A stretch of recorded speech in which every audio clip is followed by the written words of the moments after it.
Et salut à tous, bienvenue dans cette nouvelle vidéo qui va traiter du sujet de la batterie du Albrecht. Donc pour ceux qui connaissent ce poste-là, vous savez que cette batterie, donc la batterie du Albrecht, est une batterie 12 volts composée uniquement d'accus, donc en fait des piles, des simples piles. L'inconvénient de cette batterie, c'est qu'elle est très lourde à cause justement des piles. Et qu'en plus de ça, la performance n'est pas vraiment exceptionnelle puisque on est vraiment sur des vieilles technologies de batterie.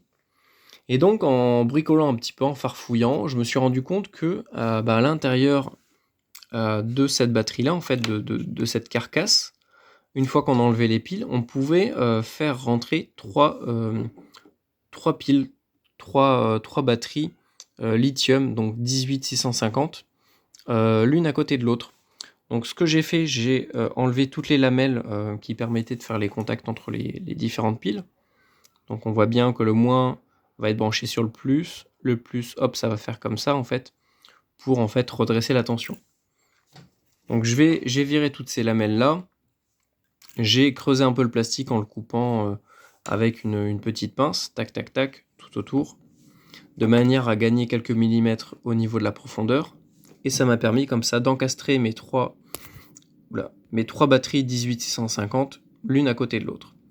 Après, ce que j'ai fait, j'ai mis un BMS. Donc le BMS, lui, son rôle, ça va être de réguler la charge de chaque cellule. Donc une cellule, c'est une batterie. Enfin, c'est un accu, comme ça, on va dire.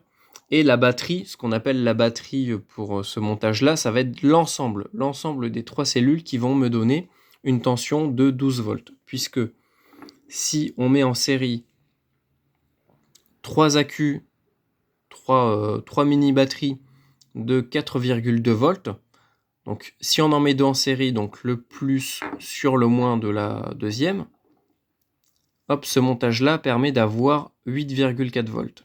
Si on en rajoute une en plus, eh ben on gagne 4,2 volts au niveau de la tension. Donc là, on arrive à du 12,8 volts.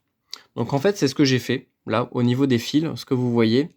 J'ai juste relié en fait le plus, donc la première batterie. Donc si on se met sur la ligne B1 qui est ici, on voit que le plus de cette batterie est relié au moins, ah d'accord, en fait c'est que ça a été inversé, au moins de celle-là. En gros, voilà, c'est le même montage que ce que vous voyez ici. Donc le plus sur le moins, le plus sur le moins. Et donc, en se branchant à chaque extrémité, donc le moins ici et le plus ici, on a la tension qui s'est additionnée au niveau des trois cellules et qui nous donne une tension de 12,8 volts. Et donc c'est ce que j'ai fait avec ces cellules, ce qui me donne la même tension, donc 12,8, c'est parfait pour alimenter mon Albrecht. Et donc voilà, le régulateur, lui, va les charger indépendamment les unes des autres. Et donc pour ça, il va falloir tout simplement brancher B1 sur le plus de la première, B2 sur le plus de la deuxième, B3 sur le plus de la troisième. Même si les batteries se touchent, c'est pas grave, ça gêne pas du tout, ça ne fait pas de court-circuit. Et ça permet comme ça au régulateur, au BMS, de connaître la tension de chaque cellule, séparément les unes des autres, et de les recharger en conséquence. C'est-à-dire que si celle-là est chargée, mais que celle-là n'est pas chargée et que celle-là n'est pas chargée, le régulateur va arrêter de charger celle-là et va recharger les deux autres. Et donc ça, voilà, ça peut être aussi ces deux-là et pas celle-là et pas ces deux-là, etc. Donc il suffit juste voilà, de mettre B1, B2, B3 sur le plot 1, le plot 2, le plot 3 positif de chaque batterie. Et après de juste récupérer le moins de l'ensemble, donc qui se situe ici, et de le relier sur le B- du BMS. Et donc à partir de là, donc là, qu'est-ce que c'est? Alors là, c'est bien celle-là. Ok, donc là sur ce BMS là, ça c'est la sortie d'alimentation. donc la sortie moins, qu'on va relier au plot qui va permettre d'alimenter l'appareil, donc ça peut être autre chose qu'une radio. Et là, sur le plot C-, donc P-, c'est l'appareil qu'on va alimenter, et le C-, ça va être le câble qui va permettre d'alimenter le BMS qui lui-même va alimenter les batteries. Et donc, sur le C-, on voit que ça part bien au câble de charge. Donc, je me suis fait un petit câble comme ça. Bon, je pense que le trou, je vais le changer de position parce que ici, c'est gênant. Je ne peux plus poser la radio à droite, en fait. Il faut que je la mette à plat, donc c'est un peu dommage. Et donc, après, le plus de l'alimentation qui va alimenter le BMS ainsi que les cellules va se trouver sur...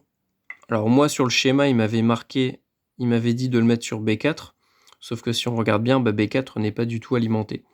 Et donc, on va venir l'alimenter via le plot B3. Donc c'est pour ça que j'ai fait une jonction entre B4 et B3. C'était pour éviter de faire de la soudure dégueulasse sur B3, sur lequel j'avais déjà soudé un fil. Et donc voilà, comme ça, très simplement, ça m'a permis de faire une batterie 12 volts, donc très compacte. Et alors combien, je sais plus à combien se situe l'ampérage. Je vais essayer de voir ça. Hop, on va faire la netteté.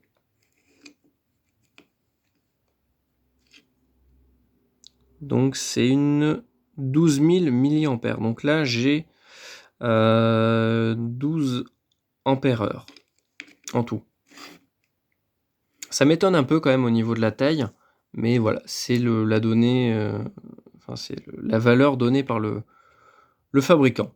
Donc ça, je pense que c'est toujours mieux qu'une batterie composée de petits accus en 1,2 volts, des petites piles alcalines, c'est pas ouf.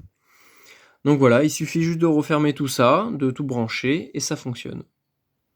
Je vais essayer de filmer la fin de la fermeture de la batterie. Le problème, c'est que vous voyez que les fils, en fait, ils se coincent à chaque fois.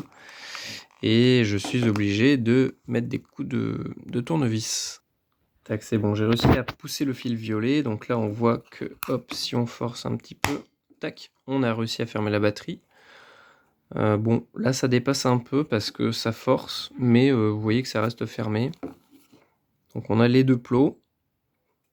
Et on va venir le brancher sur la radio. Donc là, l'idée, ça serait de faire d'autres versions de cette batterie avec peut-être un voyant qui dit que ça charge, ainsi que, je pense, une prise pour le recharger directement. Il y en avait une ici, mais au final, avec les points de colle, etc., c'est bouché.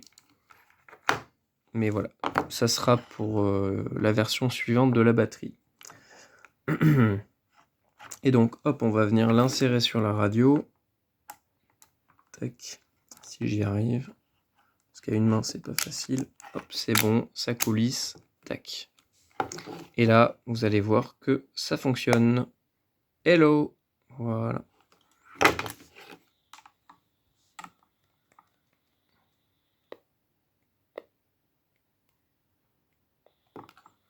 Et voilà, ma batterie est fonctionnelle. Je n'aurai plus qu'à la tester lors d'une activation SOTA ou QRP.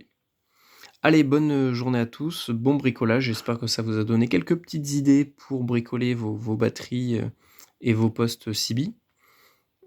Surtout que le Albrecht, c'est vraiment un super poste. C'est l'un des seuls postes, je crois que c'est même le seul poste CB portable qui est AM, FM, USB, LSB, enfin qui fait la SSB.